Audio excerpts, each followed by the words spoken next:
Hello.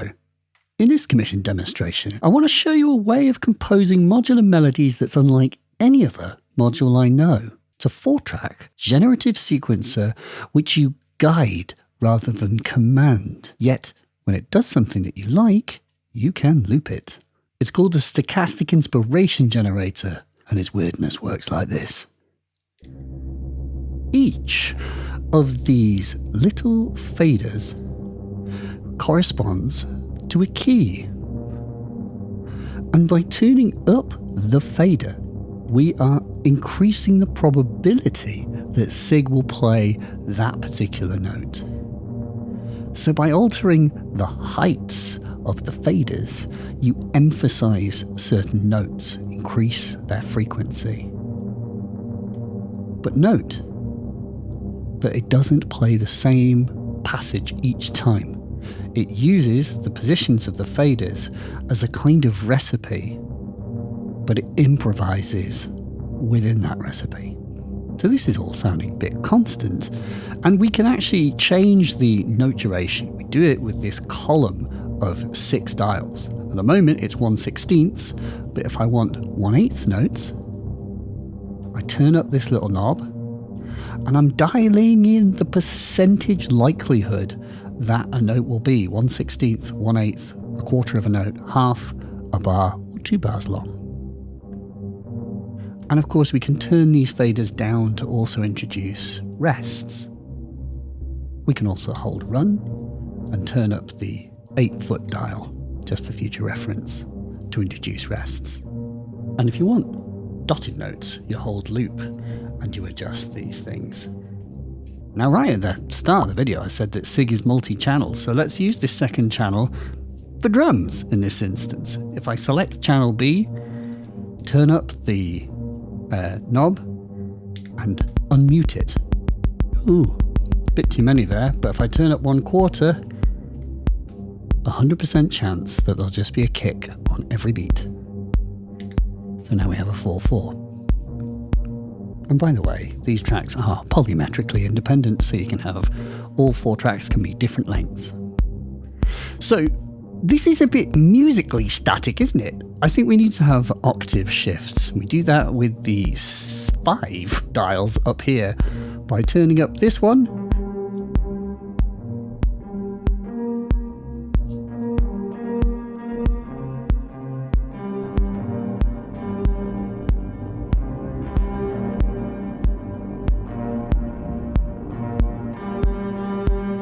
Nice.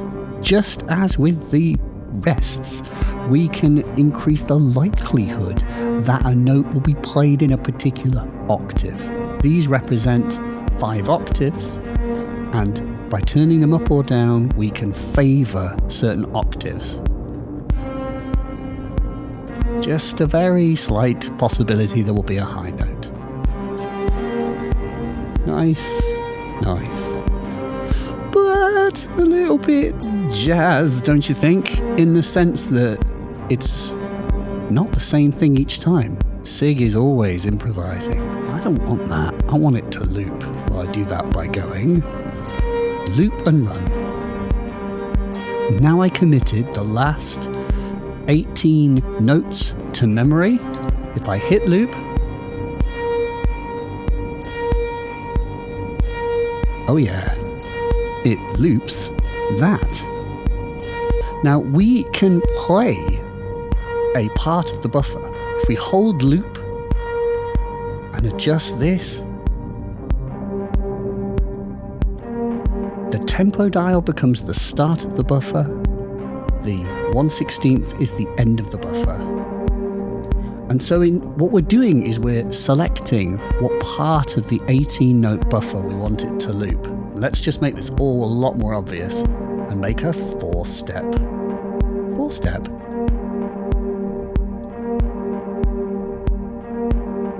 And let's choose a different part of it to be 4 steps. Oh yeah. Nice. So SIG is now looping what's in its buffer. But there's some really cool things about this. One is that you can drop out of the loop that was the stochasticness in the background. So now it's just improvising again. And then I can drop back into the loop. Very cool. So coming in and out of the loop is a performance effect. However, there's an even cooler thing, which is it's still stochasticing in the background. In the background, behind this, inaudibly, it is still improvising. And if I go loop and run,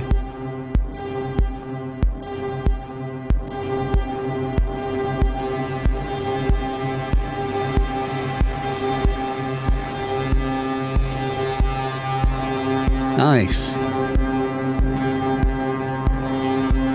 What I did was I grabbed some of the inaudible sequence in the background, and I can do it again. That's nice. And then I can hold loop and adjust the start and end point.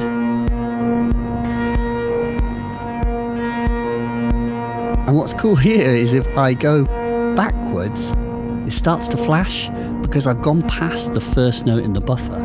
In fact, not only can you choose which part of the buffer you want, but if you go back on yourself, you in fact reverse the buffer.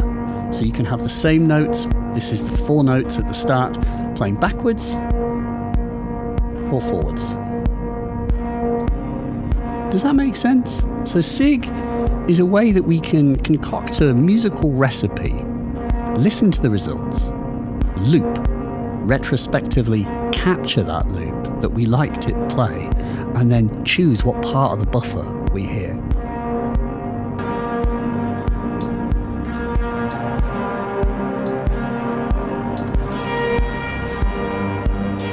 So we let it play.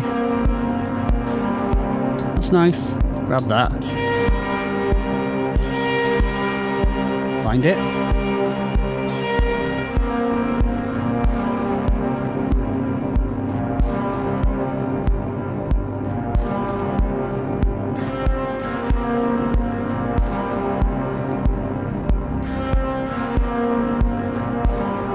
Nice.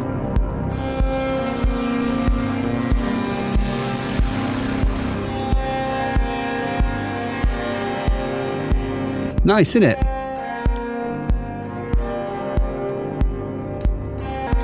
Mute the kick by selecting the channel and then tapping the button again.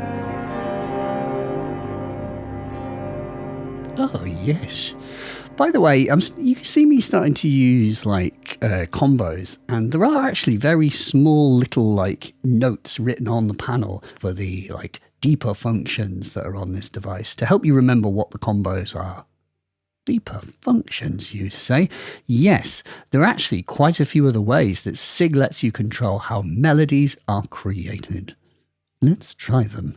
The first is called Force the Barline, and that makes SIG reset itself in line with a time signature, which in short helps make musically satisfying results, such as techno.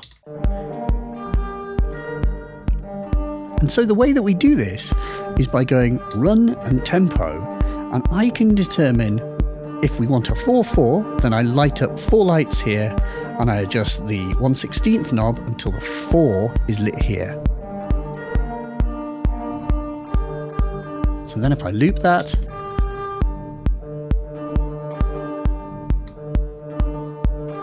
and then if I play with the Barline thing, you can actually kind of mess up your sequence in interesting ways, get different kind of rhythmic results.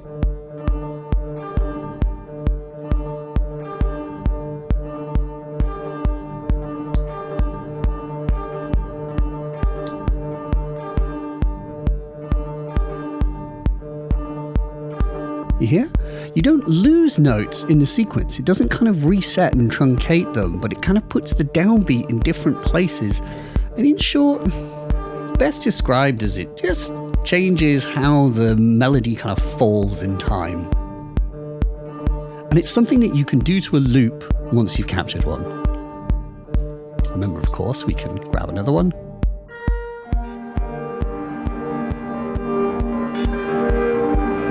And hold run and adjust this barline thing.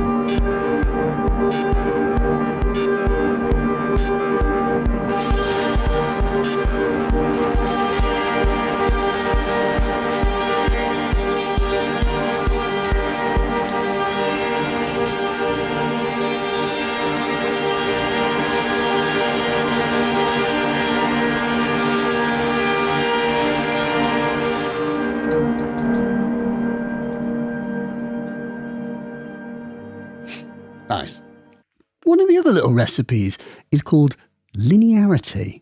Now, linearity is like the sort of stickiness of one note to the other. How likely is it that the next note will be close to the one that just played? That's what linearity is. Because with no linearity, it jumps around the keyboard a lot. With more linearity, it sort of walks around the keyboard more. So we've got a different recipe that I just set up. And to get these secondary functions, we hold loop and we turn the dial. So let's turn up linearity.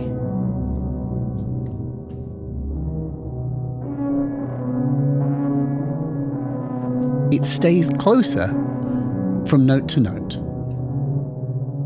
So it sounds more like it's like walking up and down. Nice. We can have just a bit of linearity. And there are also repeats. Repeats is the likelihood that the next note will be the same as the last one.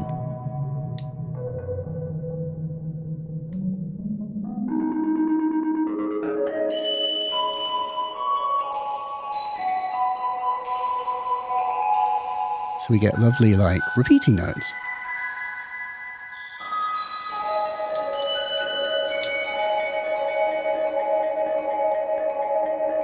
Techno away.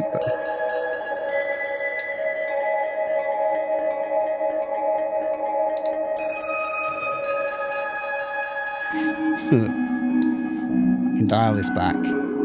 Little bit of repeat, little bit of linearity.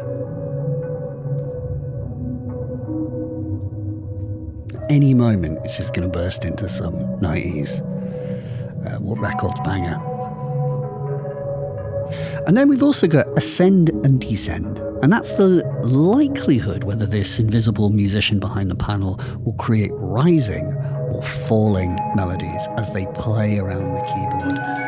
Ascend.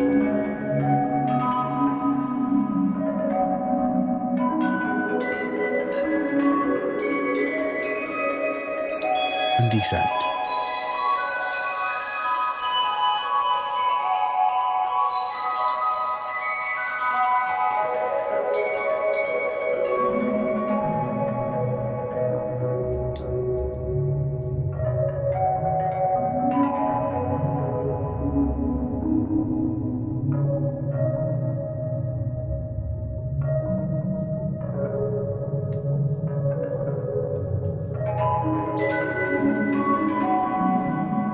Really nice.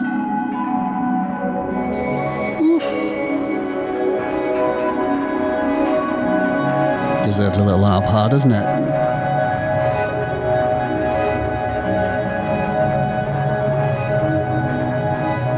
Maybe a 4/4 kick. Never hurt anyone, right?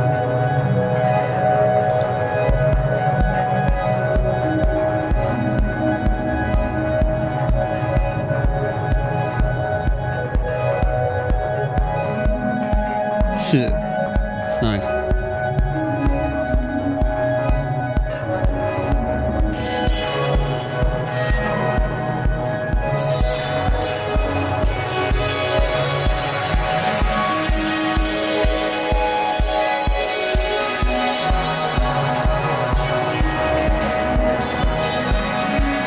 Wicked.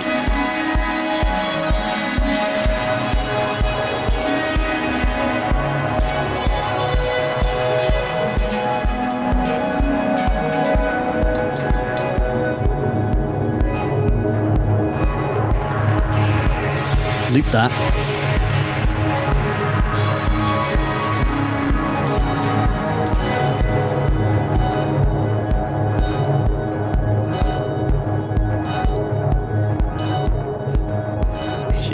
Yeah.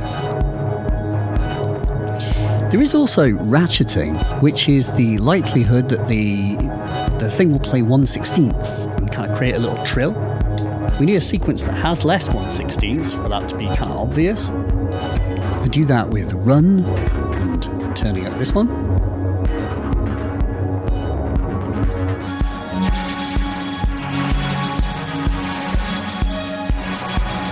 Like that.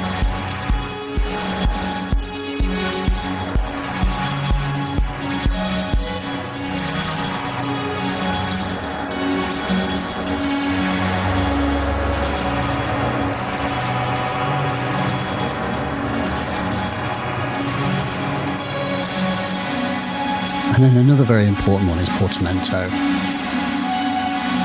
The likelihood that there will be portamento on a note.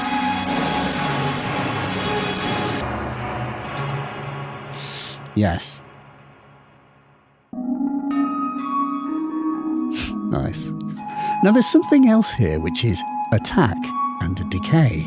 And these are so labelled because the gate outputs in fact can output attack and decay envelopes, which is to say an envelope with attack and decay. And you control the probability of it with the two knobs. And so if I was to disconnect this from pitch, because I had some pitch tracking,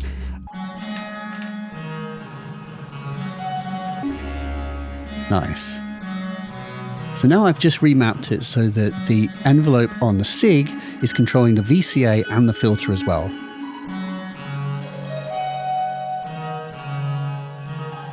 Ignore the OCPX. So we get lovely kind of probabilistic expanding and contracting decay envelopes depending on the likelihoods of the A and D here.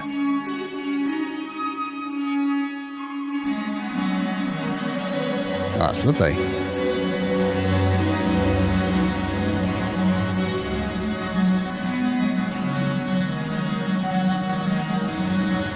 Been getting a lot into the concept of ever-adjusting decay amounts.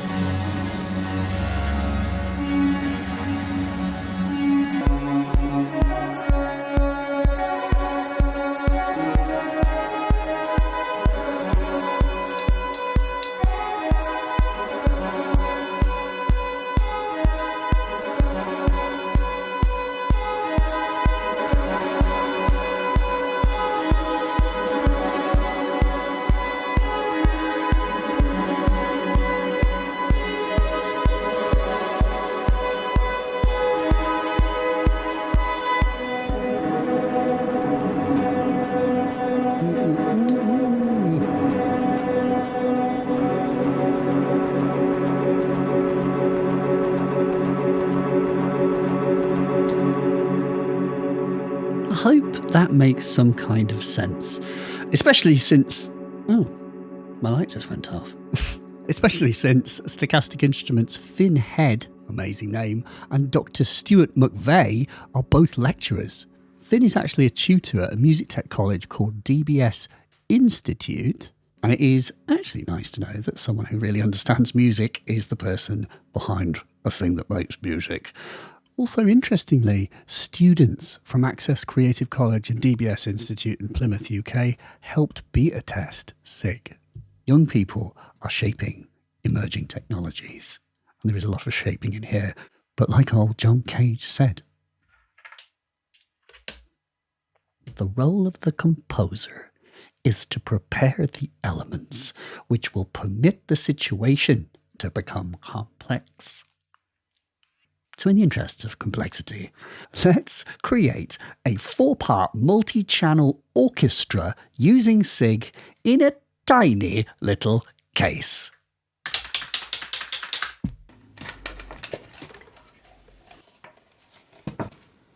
Nice.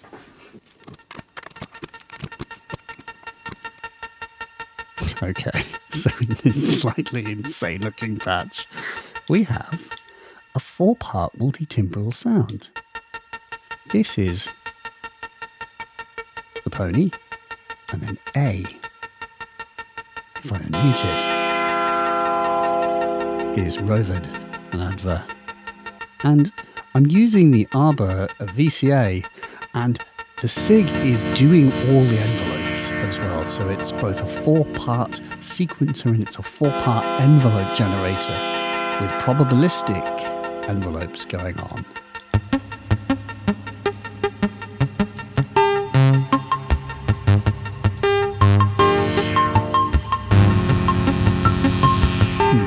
And a little bit of eventide reverb and delay.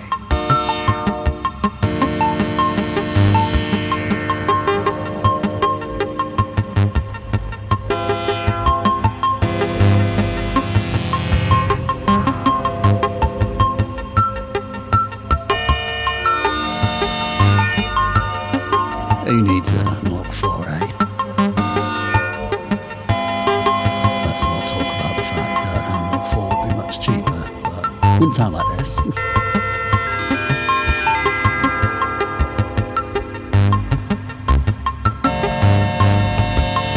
Nice.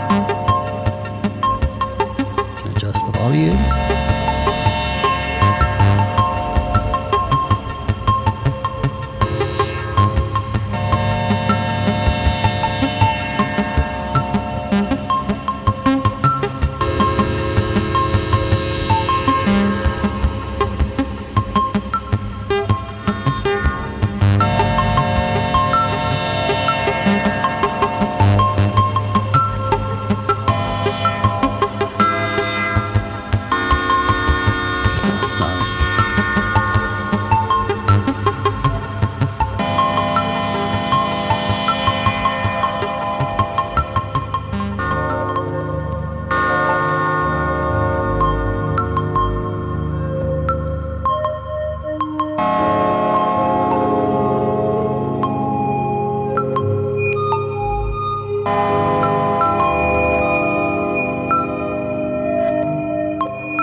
Ace.